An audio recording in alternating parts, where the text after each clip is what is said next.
Hi, welcome to Scholarly Communications. My name is Christy Palmer. I am the Associate Dean for Digital Scholarship at IUPUI University Library. This first week, we are going to spend the majority of our time, all of our time, learning how to use WordPress with a CommentPress add-on. This is a tool that you'll use throughout the semester. It's how we will do the majority of our communicating or where you will post your assignments throughout the semester. The reason that we're using this instead of using Canvas or a similar tool that you may have already used in other classes is that this is a scholarly communication tool. This is you will learn practical knowledge here, and I think that that's really important, that you not only learn the theory behind scholarly communication and why it looks the way it does, how it's changing, but also that you participate in the process of scholarly communication and get some experience with one of the tools.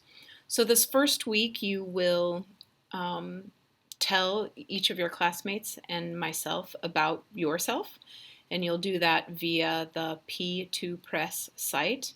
P2Press, the reason I am calling it that is it's a play on P2P, which is a phrase that scholarly communications people use to refer to peer-to-peer, peer-to-peer review, peer-to-peer publication. It can be used in a variety of ways. And so that's where the title comes from. I'll go ahead and tell you a little bit about myself now.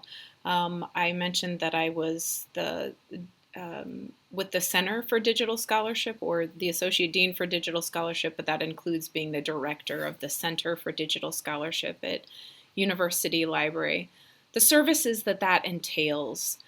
So we oversee our institutional repository, which is a DSpace application.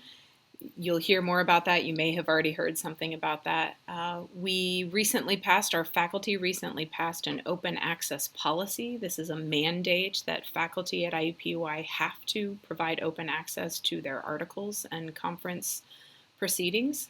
More on that, more on mandates and policies throughout the semester. We support the open journal system, allowing faculty to publish journals, to start a journal, to edit a journal, to manage a journal in an open online environment. We support cultural heritage digital collections, so making old stuff digital and providing access to it.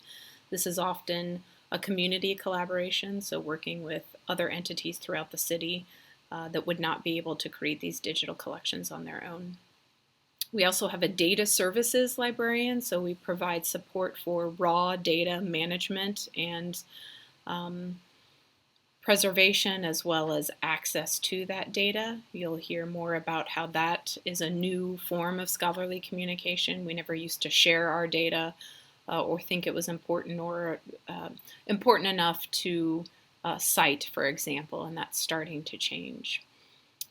Digital humanities, that's our newest librarian, is a digital humanities librarian. We'll find out what digital humanities is or isn't. It's really broad and all-encompassing, and we'll sort of go through figuring out together what you think digital humanities is.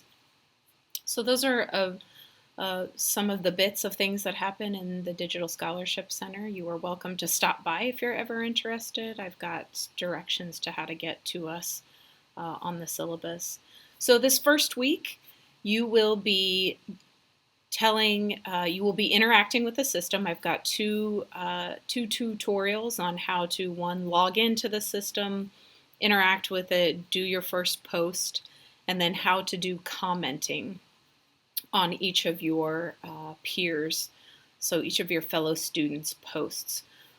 What's interesting, what's different about this system is that it allows you to do side-by-side commenting, meaning you'll have the blog post in the center, and then you'll be able to comment per paragraph or per line on your fellow students' post. So your comment will clearly be connected to a particular topic or particular paragraph within your fellow students' work. You can see how this would be useful in scholarly communication. So if you were going to do an open peer review, you decide to post an article. You haven't yet published it. You post it online, and then you do it in this environment where any reviewer, anyone could come in and comment on your article. Well, you would want to know information. You would want that feedback to be about a particular idea, not the article as a whole necessarily, but a particular idea, and this software allows you to do that. So two tutorials. One, just how to log into the system and post your first blog, and the second, how to comment upon your fellow students' blog.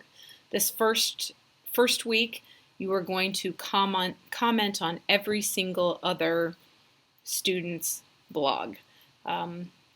Right now we have 9 students. That may grow, so you would make 9 different posts.